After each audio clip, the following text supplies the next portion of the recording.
¿Te has sentido atrapado en un ciclo de sufrimiento emocional que parece no tener fin? ¿Te preguntas por qué, a pesar de tus esfuerzos, las heridas del pasado siguen pesando sobre tu presente? ¿Y si te dijera que dentro de ti ya existe el poder para sanar, pero que solo necesitas las herramientas adecuadas para activarlo? Suena increíble, ¿verdad? Pues aquí está lo sorprendente. En esta historia descubrirás 8 técnicas ancestrales de autosanación que han transformado vidas durante siglos. Estas prácticas no solo te ayudarán a encontrar paz interior, sino que te mostrarán cómo convertir tu dolor en una fuente de fuerza y claridad. Quédate, porque lo que aprenderás hoy será el comienzo de tu propia transformación personal. Comencemos. La tormenta había comenzado al amanecer. No era una tormenta común, era una que parecía rugir desde el alma de la tierra, sacudiendo árboles, arrancando hojas y llenando el aire de un olor metálico que se mezclaba con la humedad del suelo. Taro, un hombre de rostro surcado por arrugas que hablaban de una vida de luchas, se encontraba al borde de un acantilado, observando el caos del mar bajo sus pies. Su vida había perdido todo sentido. Su hija, Aiko, la única luz en su existencia, había muerto apenas 2 meses atrás, y desde entonces, cada día se sentía como una punzada en su pecho que no cedía. Había viajado hasta ese lugar porque alguien le había hablado de un monje zen, un anciano llamado Ryusei, que vivía aislado en las montañas. Se decía que aquel hombre no solo comprendía los secretos de la mente y el alma, sino que poseía un conocimiento ancestral capaz de sanar las heridas más profundas. Taro no creía en milagros, pero la desesperación es una fuerza que mueve montañas, y ahora allí estaba, con la tempestad de fondo y un camino empinado frente a él. Al llegar al templo, un lugar austero pero lleno de calma, Ryusei lo recibió con una reverencia. El monje tenía los ojos de alguien que ha visto mucho, pero que ya no carga con el peso de ello. Sin mediar palabra le hizo un gesto para que lo siguiera. Lo condujo a una pequeña habitación con tatamis desgastados y una ventana que daba al bosque. Ahí, sentado frente a Taro, Ryusei habló por primera vez. El dolor que traes es como un fuego que te consume, pero el fuego también puede ser luz si sabes cómo mirarlo. Aprenderás primero Shoshin, la mente del principiante. No puedes sanar mientras tus pensamientos estén atrapados en un ciclo de lo que crees que sabes. El concepto sonaba abstracto, pero Ryusei no tardó en ponerlo en práctica. Le pidió a Taro que observara una taza de té frente a él, como si nunca antes hubiera visto una. «Describe lo que ves», le pidió Ryusei. «Es solo una taza de cerámica, vieja, rota en el borde». Ryusei no respondió.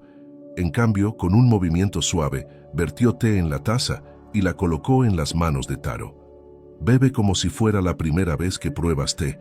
No pienses en lo que sabes sobre él, en cómo debería ser. Solo siente». Taro obedeció. El té estaba caliente, amargo, pero al enfocarse en el acto de beber, notó matices que nunca antes había percibido. La textura rugosa de la cerámica, el vapor que subía en pequeñas volutas, la forma en que el líquido calentaba su lengua antes de bajar por su garganta. Por un momento sus pensamientos sobre Aiko desaparecieron. «Esto es Shoshin, Taro. La mente del principiante no se aferra. Permite que lo nuevo entre. Cada día puedes empezar de nuevo, pero para eso debes soltar lo que crees que sabes sobre tu dolor. Tu mente está llena de juicios sobre la pérdida de tu hija, sobre lo que debería haber sido, sobre el vacío. Pero si puedes mirar ese vacío con ojos nuevos, encontrarás que no es tan vacío como parece». El ejercicio continuó durante días. Cada vez que Taro volvía a caer en los patrones habituales de tristeza, Ryusei le pedía que describiera algo a su alrededor como si lo viera por primera vez. Una hoja en el suelo, una piedra del río, el canto de un pájaro.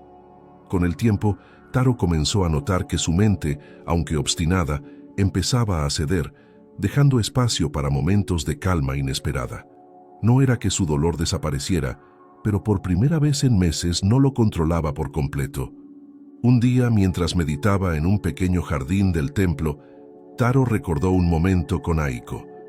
No la veía a través del filtro de la tragedia, sino como era, una niña de risa contagiosa que adoraba saltar en los charcos después de la lluvia. Por primera vez la memoria no le causó sufrimiento, sino una sensación de gratitud. Una lágrima solitaria recorrió su mejilla, pero no estaba cargada de amargura.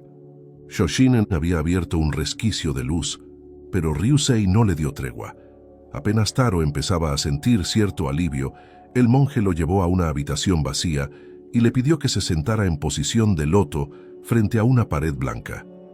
Hoy practicarás Zazen. No harás nada más que estar. No te aferres a tus pensamientos, no los rechaces tampoco. Solo observa. Taro frunció el ceño.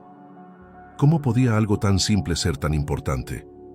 Pero Ryusei no admitía discusiones. Con la espalda rígida y las piernas entumecidas, Taro cerró los ojos y trató de observar. Lo que encontró fue un torbellino. Pensamientos sobre Aiko, sobre la injusticia de su muerte, sobre el vacío de su vida, sobre cómo ese ejercicio era inútil. Cada uno de esos pensamientos lo atacaba como si fueran flechas. Después de lo que parecieron horas, abrió los ojos, sudando. Esto no sirve. Todo lo que hago es pensar en mi dolor. Ryusei asintió, pero su expresión era tranquila. Eso es el principio. Zazen no es ausencia de pensamientos, sino la capacidad de verlos como lo que son, nubes que pasan por el cielo. No eres tus pensamientos, Taro, eres el cielo que los contiene. El monje le pidió que intentara de nuevo. Con el tiempo, Taro comenzó a notar que había breves momentos de silencio entre pensamiento y pensamiento. En esos instantes, sentía algo parecido a la paz.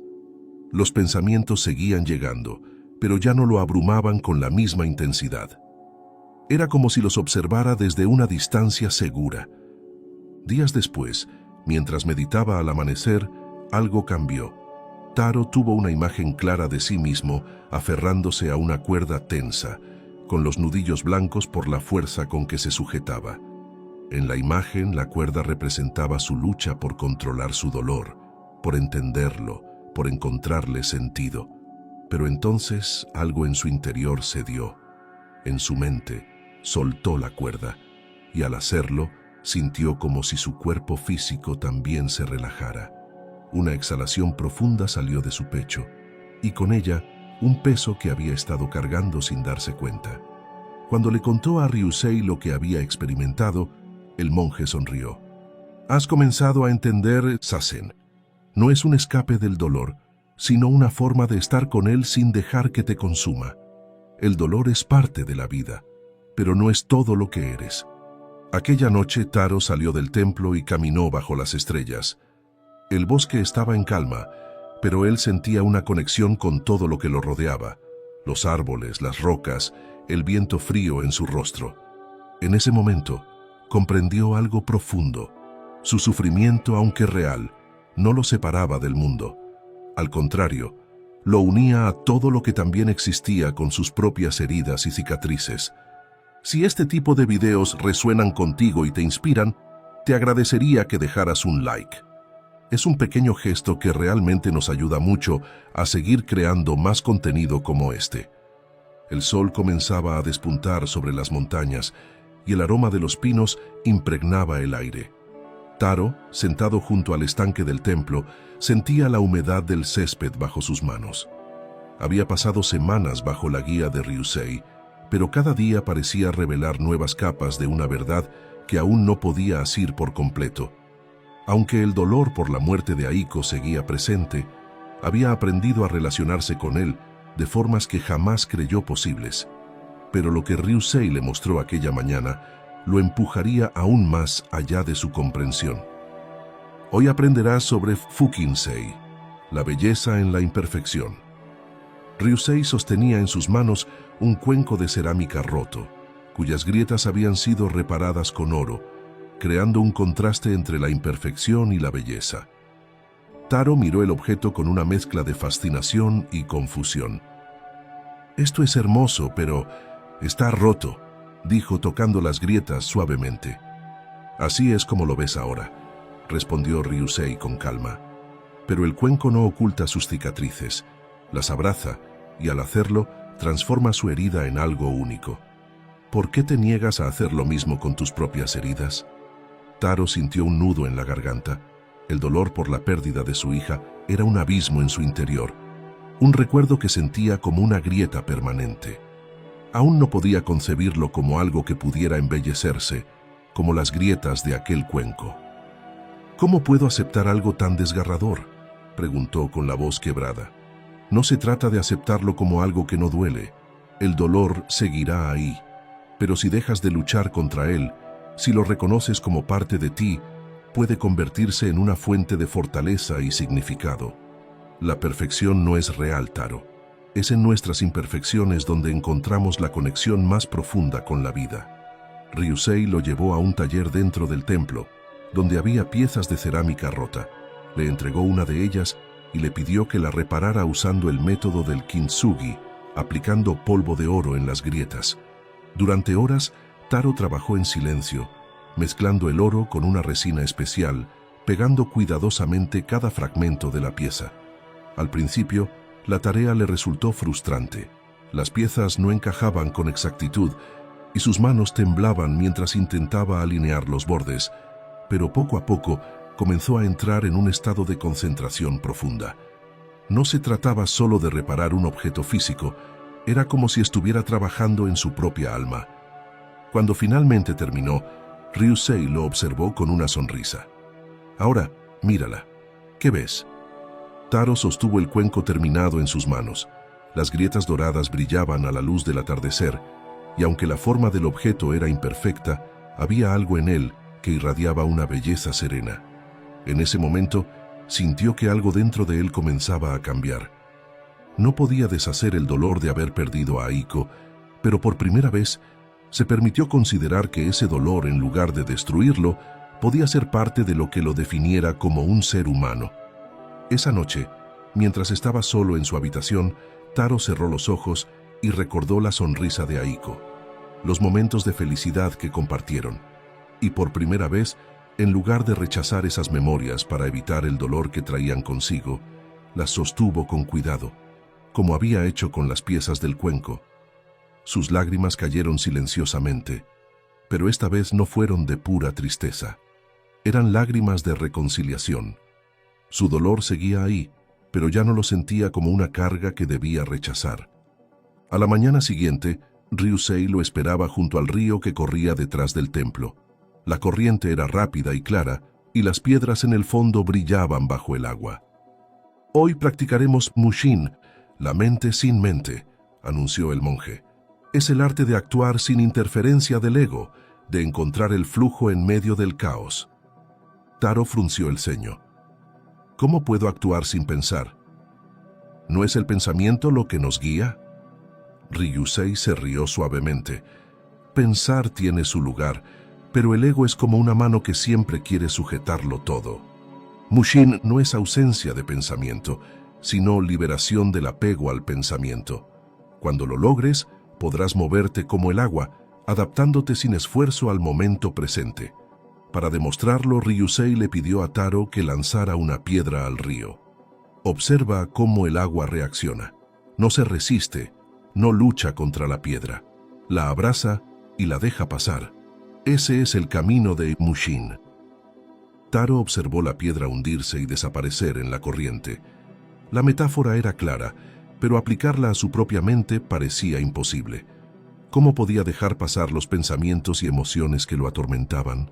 ¿Cómo podía fluir cuando sentía que todo dentro de él era un torrente imparable de confusión y tristeza? Ryusei le pidió que caminara sobre las piedras del río, descalzo. Al principio, Taro tropezó varias veces, perdiendo el equilibrio mientras intentaba controlar cada movimiento de sus pies. Pero con las indicaciones del monje, comenzó a relajarse, dejando que su cuerpo reaccionara de manera natural al terreno irregular. En lugar de planificar cada paso, empezó a confiar en su propio equilibrio. Cuando finalmente cruzó el río sin caer, Ryusei le sonrió. «Eso fue Mushin, Taro. No pensaste, no dudaste. simplemente permitiste que tu cuerpo y tu mente se adaptaran al momento. Esa noche Taro se sentó frente a la hoguera del templo, contemplando las llamas. Algo dentro de él comenzaba a encajar.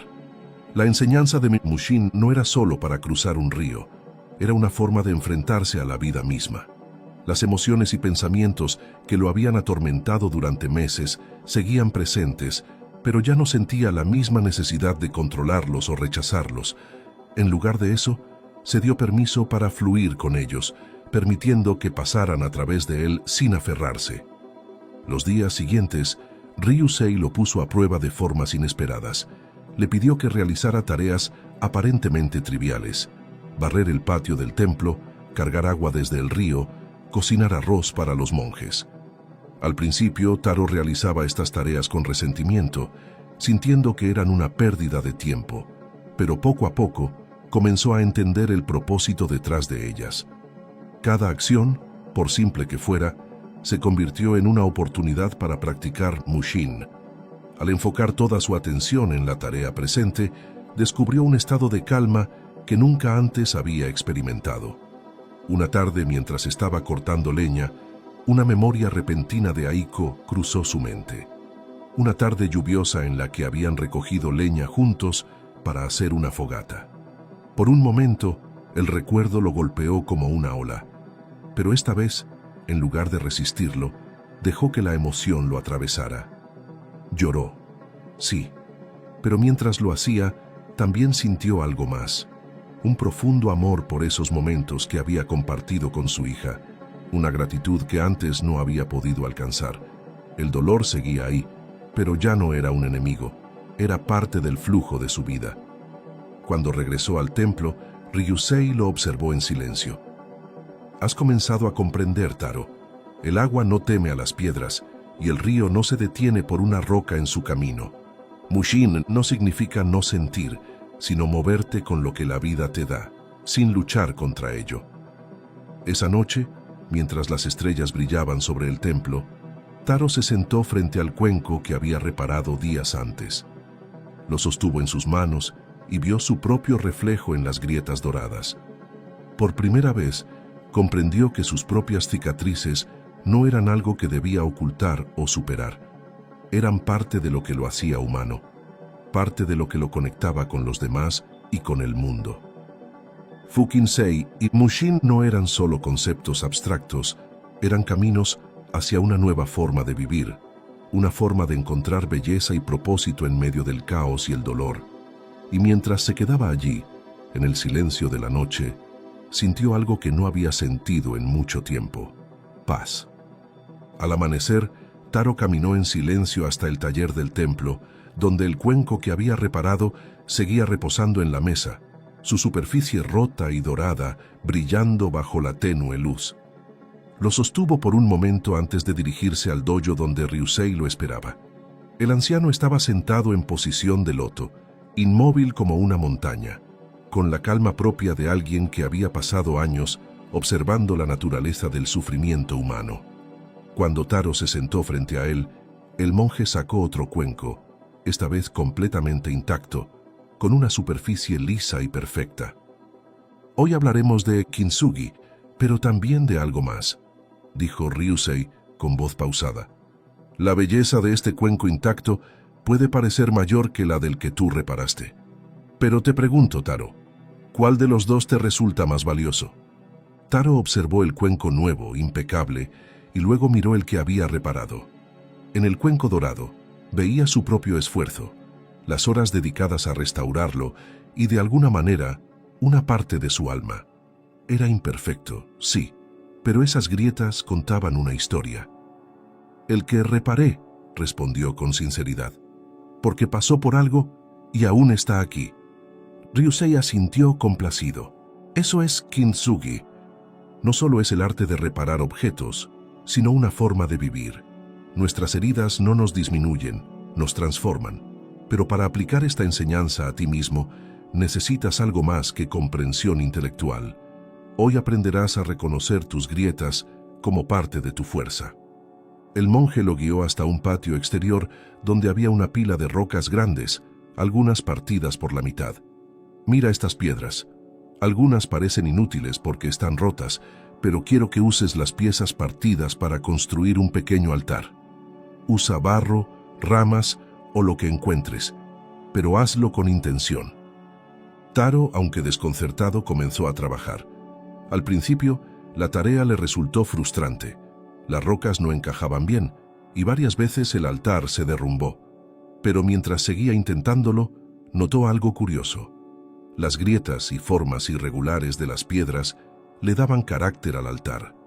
No era simétrico ni perfecto, pero al finalizarlo, vio que había construido algo único, algo que no habría sido posible con piedras intactas. Cuando Ryusei regresó, observó el altar y dijo: «Las grietas no son debilidades, Taro, son caminos hacia la fortaleza. Pero hay algo más que debes aprender hoy. Vamos al bosque». Se adentraron en el bosque hasta llegar a un claro.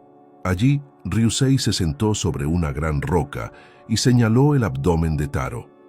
«Aquí está tu hara, el centro de tu energía vital. Si deseas sanar por completo, necesitas aprender a conectarte con este punto, porque en él reside tu equilibrio físico y emocional. El dolor que llevas no solo está en tu mente, sino también en tu cuerpo». Taro frunció el ceño, tocándose el vientre instintivamente. No entendía cómo esa parte de su cuerpo podría ayudarlo a sanar, pero escuchó atentamente mientras Ryusei continuaba. «Cuando estás ansioso o enojado, tu respiración se vuelve superficial y el flujo de energía en tu hara se interrumpe. Esto no solo afecta tu mente, sino todo tu ser. Vamos a practicar una técnica para anclarte aquí y encontrar estabilidad, incluso en medio de la tormenta». Ryusei le pidió que se sentara en una postura cómoda y que colocara ambas manos sobre su abdomen, justo debajo del ombligo. Cierra los ojos y respira profundamente. Al inhalar, siente cómo el aire llena este espacio, como si estuvieras encendiendo un fuego en tu interior. Al exhalar, imagina que ese fuego quema tus tensiones y miedos. Taro siguió las instrucciones, aunque al principio le costó concentrarse. Su mente, como de costumbre, se llenó de pensamientos intrusivos, recuerdos de Aiko, dudas sobre su camino, imágenes de lo que había perdido. Pero Ryusei, como si pudiera leer su mente, le dijo: «No luches contra tus pensamientos, déjalos pasar como hojas llevadas por el río. Tu trabajo no es controlarlos, sino volver tu atención a tu hara cada vez que te desvíes». Con el tiempo, Taro comenzó a sentir una calidez en su abdomen, una sensación de anclaje que nunca antes había experimentado. Era como si su cuerpo se volviera más pesado, más conectado con la tierra, pero al mismo tiempo, su mente se sentía ligera. En ese estado, recordó a Aiko nuevamente, pero esta vez no sintió el dolor agudo de otras ocasiones. En lugar de eso, la imagen de su hija parecía flotar en su conciencia como una luz suave, sin demandar nada de él. Por primera vez, sintió que podía sostener su memoria sin ser consumido por ella. Después de la práctica, Ryusei lo miró con aprobación. «Tu hara es el centro de tu ser, Taro. Es tu ancla cuando el mundo parece caótico. Si puedes regresar a este punto en momentos de crisis, nunca te perderás por completo». Esa noche, mientras caminaba por el bosque, Taro decidió probar lo aprendido. Cerró los ojos y respiró profundamente, concentrándose en su hara, mientras escuchaba los sonidos del bosque, el crujir de las hojas bajo sus pies, el murmullo del viento entre los árboles, el canto lejano de un búho. Por primera vez en meses, no sintió que el peso de su pérdida lo aplastara. Había dolor, sí, pero también había algo más. Una sensación de conexión con el mundo que lo rodeaba, como si cada respiración lo uniera al bosque, a la tierra, al universo mismo. Al día siguiente, Ryusei le pidió que regresara al patio del templo, donde se habían reunido varios monjes para una ceremonia de meditación. Lo invitaron a participar, pidiéndole que se sentara junto a ellos en un círculo. Durante la meditación, Taro utilizó lo que había aprendido sobre su hara, manteniendo su atención en ese punto central, mientras los cánticos de los monjes resonaban a su alrededor. En un momento, tuvo una experiencia que lo dejó asombrado. Sintió como si su dolor, su amor por Aiko y hasta su propia identidad se disolvieran en algo más grande. No era una pérdida de sí mismo, sino una expansión. Era como si todo su ser estuviera conectado con el universo, y en esa conexión encontró una paz que nunca había creído posible. Cuando terminó la meditación, Ryusei le puso una mano en el hombro. Ahora entiendes lo que significa habitar tu centro. No importa cuán grande sea la tormenta, siempre tendrás un refugio dentro de ti. Esa noche Taro regresó al altar que había construido con las piedras rotas, encendió una pequeña vela y se arrodilló frente a él. Recordó las palabras de Ryusei, las técnicas que había aprendido y permitió que todo lo que había experimentado en las últimas semanas lo inundara. El dolor, la gratitud, la conexión. Colocó las manos sobre su abdomen y respiró profundamente, sintiendo cómo cada inhalación lo anclaba más profundamente a la tierra y cada exhalación lo liberaba un poco más del peso que había cargado durante tanto tiempo. Al mirar la vela parpadear en la oscuridad, comprendió algo profundo. No necesitaba superar su dolor para vivir. Podía llevarlo consigo, como las grietas doradas de un cuenco reparado, como el altar hecho de piedras rotas. Y en ese reconocimiento, encontró algo que nunca había esperado: esperanza. Si este video te está aportando valor, suscríbete ahora al canal y no te arrepentirás. Te prometemos contenidos extraordinarios que no solo enriquecerán tu vida, sino que la elevarán a un nivel completamente nuevo. Y si además deseas apoyar al canal y conseguir ventajas exclusivas, te invito a unirte como miembro del canal. No te pierdas la oportunidad de transformar tu existencia con nuestra comunidad de sabiduría ancestral. Encontrarás el link en el primer comentario. Continuemos. El crepúsculo cubría el templo con tonos anaranjados y púrpuras. Taro, sentado junto al altar que había construido, sentía cómo la noche descendía lentamente, envolviendo todo a su alrededor. Su respiración, tranquila y constante, se sincronizaba con los sonidos del bosque, como si cada rama y cada hoja compartieran su pulso. Pero algo aún faltaba. Aunque había encontrado momentos de paz y conexión, había preguntas que no podía responder.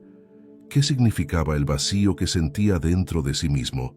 ¿Cómo podía reconciliarse con el misterio insondable de la muerte de Aiko y el propósito de su propia existencia?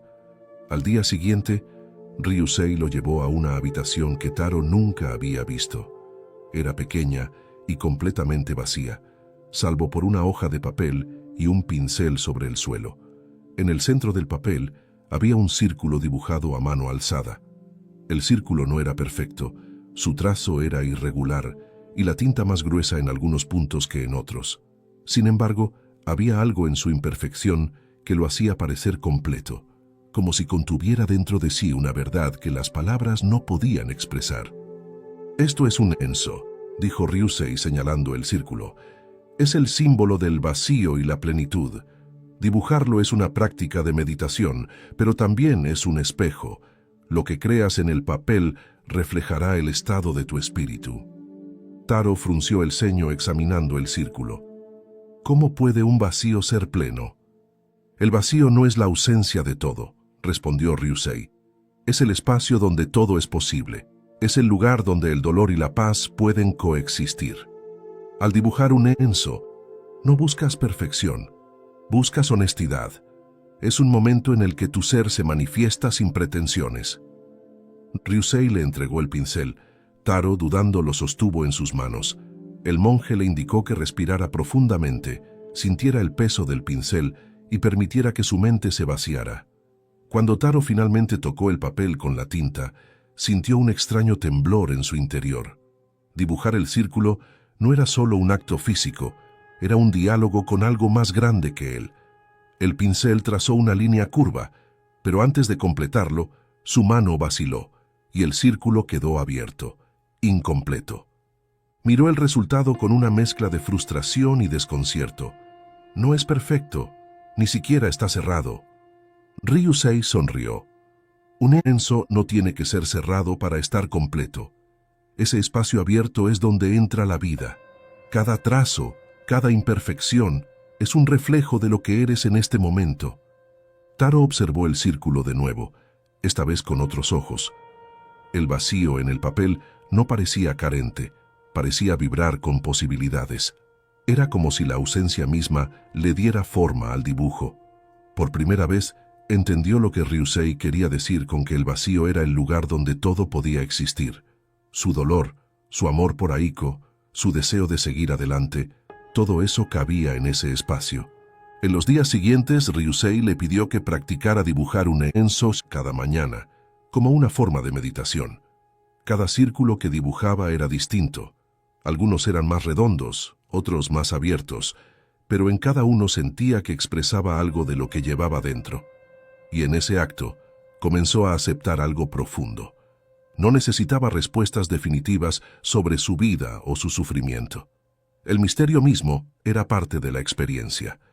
Una tarde, mientras caminaban por el bosque, Ryusei lo llevó a un mirador donde las montañas parecían tocar el cielo. La luz del sol creaba sombras largas entre los pinos y el aire estaba cargado con el aroma de la tierra húmeda. Allí, el monje habló de la última enseñanza. Hoy aprenderás sobre Yugen, la profundidad invisible. Es la comprensión de que hay belleza en lo que no se puede ver ni explicar. El misterio de la vida no necesita resolverse, solo necesita ser vivido. Taro miró las montañas en silencio. Pero ¿cómo se encuentra belleza en algo que no entendemos?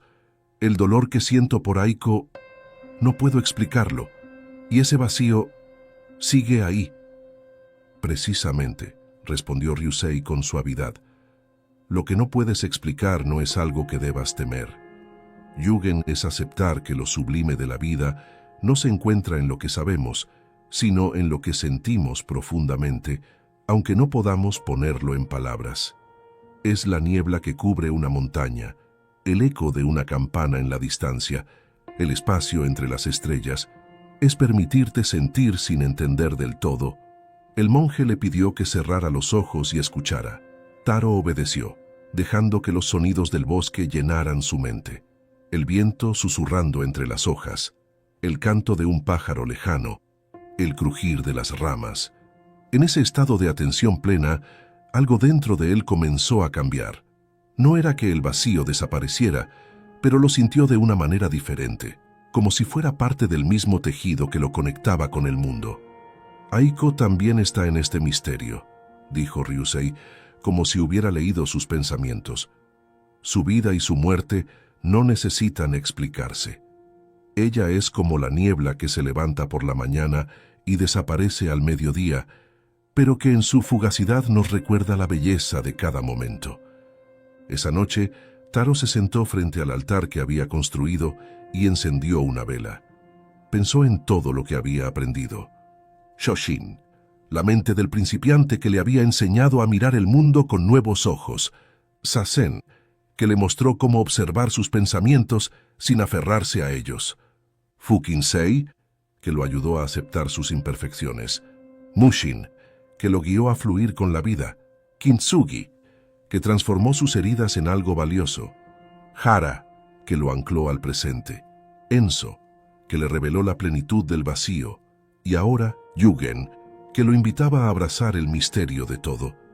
Se permitió llorar, pero esta vez no por desesperación, sino por algo más profundo, un sentido de conexión con todo lo que lo rodeaba, con lo que había perdido y con lo que aún tenía.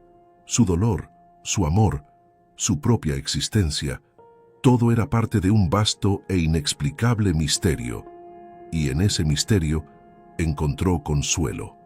Cuando apagó la vela, miró hacia las estrellas. Allí, en el silencio del templo, comprendió que no necesitaba llenar el vacío dentro de él, porque ese vacío no era algo que estuviera roto. Era el espacio donde habitaba todo lo que era importante, y en esa plenitud invisible encontró finalmente algo que había estado buscando sin saberlo: la paz. Ahora es tu turno. ¿Qué significado tienen para ti las heridas emocionales que has enfrentado en la vida? ¿Crees que podrían transformarse en una fuente de fortaleza? Me encantaría leer tus reflexiones en los comentarios, porque compartir tu experiencia puede inspirar a otros que también están en su camino de autosanación. Y si este contenido te ha resonado, te invito a explorar este otro video, donde descubrirás cómo trabajar con los chakras para desbloquear tu energía y revitalizar cuerpo y mente. Nos vemos ahí.